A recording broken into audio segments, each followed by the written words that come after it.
Guys, typically survivalists or preppers kind of get their mindset on a certain scenario that can happen and just plan around that scenario. It's one of the reasons why I started my Sensible Prepper channel in the beginning, was because we plan for certain things and we don't think about the entire picture. One thing that helps to really give you a good grasp on what's going on around is to read some good books on prepping. You take people that have been in the prepping world for a number of years and some of the ideas and things that they can see, and a lot of times it'll completely change the way that you look at things. I know a few years ago I read the book by Verfau, The Coming Economic Collapse, and it was about real world situations that happened down in Argentina back in around 2000, 2001. And it was taking actual events. And guys, it was a paradigm shift for me. It completely changed the way I thought about prepping. Same thing here with these books. And this is The End by G. Michael Hopf, and it's an excellent book from the New World series. And of course, one of the big ones is Going Home by the Angry American. And this is part of the Survivalist series. These two books are excellent. There's a lot of similarities, but there are a lot of differences. And that's one of the reasons why I wanted to bring both of them to you.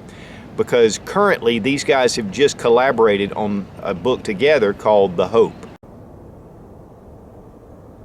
Now I'm going to start out with Going Home by Angry American. It's been, again, a very popular series. The setting for this book is where a man, Morgan, is out of town. He's about 250 miles from home. He's down in Florida. And when he's leaving this area, his car just stops running, his phone's out. It doesn't take long for him to realize that an EMP has occurred, mainly because he is a prepper already. And so he grabs his bug out bag, and it's about his journey home. And the book actually is just filled with this man traveling across the state of Florida, and it's just incredible the things that happen.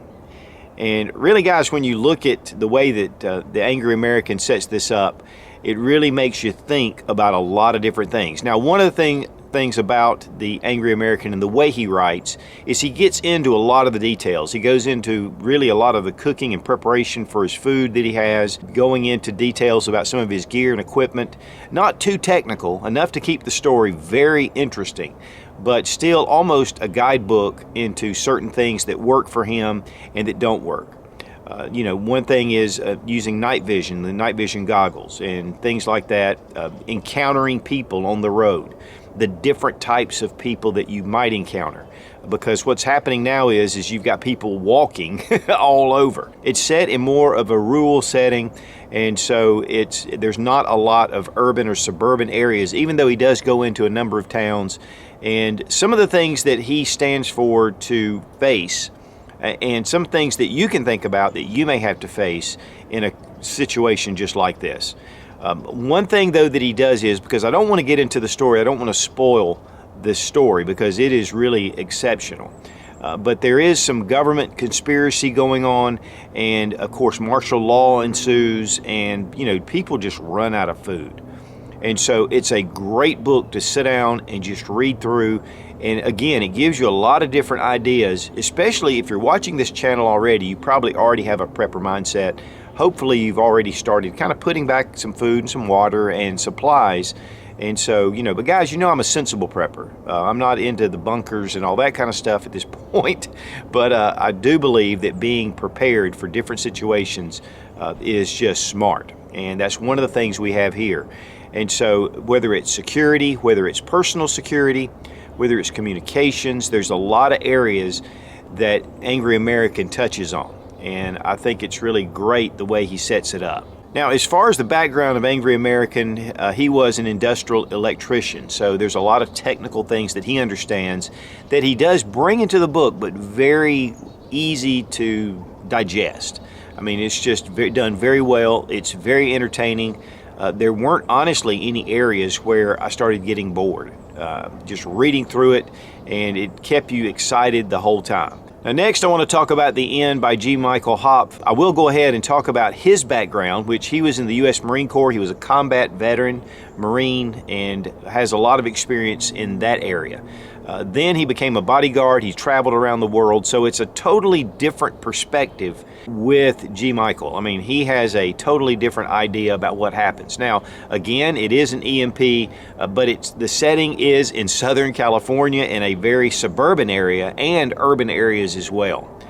So it's really a totally different perspective. Also, the main character in the book, Gordon, is not prepared.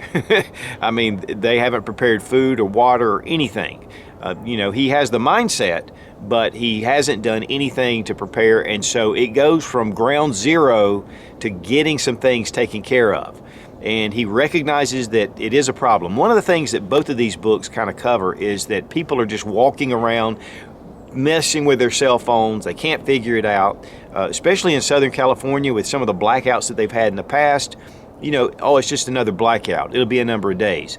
That was one of the things particularly about the end that struck me, is the people were just completely oblivious to what had happened. And really those first critical hours and days were really wasted because a lot of people just felt like the power was going to come back on.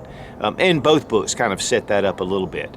And that's one of the things you'll also have to deal with, especially if you're working with a group of people, is to stress the importance of getting supplies while you can.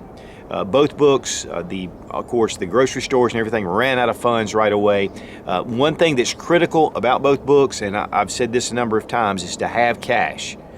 Make sure you have cash, because if ATMs are not working, if the banks are closed, you're going to be in trouble going into a store. Of course, there's a lot of looting and things like that occur. Now, one of the things about this book, whereas Going Home had a kind of a government conspiracy thing going on and martial law, in this book, law enforcement, military, everything was just dead in the water. I mean, they were just taking care of their own. In fact, a lot of forces that were overseas, Gordon's brother being one, was on a ship on the way back. And this only affected mostly the United States, part of Mexico, and Canada. One of the things about this is how the government reacted. One thing that G. Michael does is he looks at different areas. He works with the main character, but then he comes in and shows different stories going on in other parts. One of the things in this book was Washington, D.C. was completely destroyed. And so it's coming from two different angles, of course, without all the details, but yet with the mindset, with the end.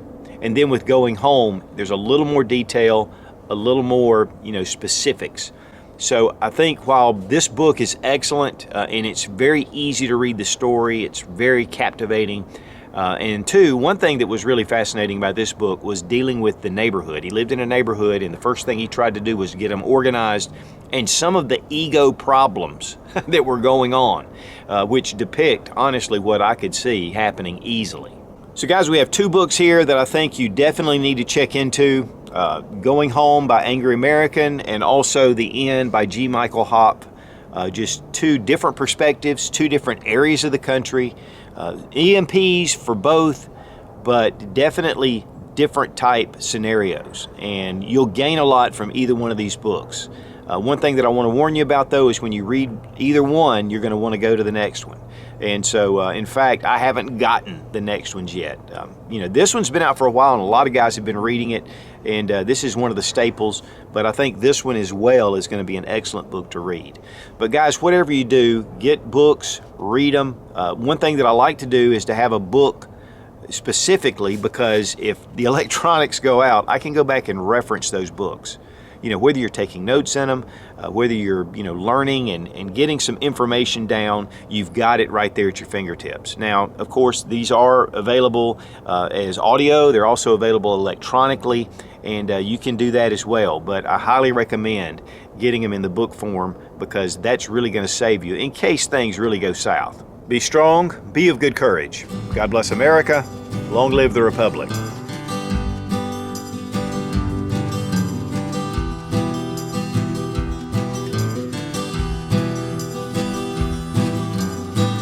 So be strong, be of good courage.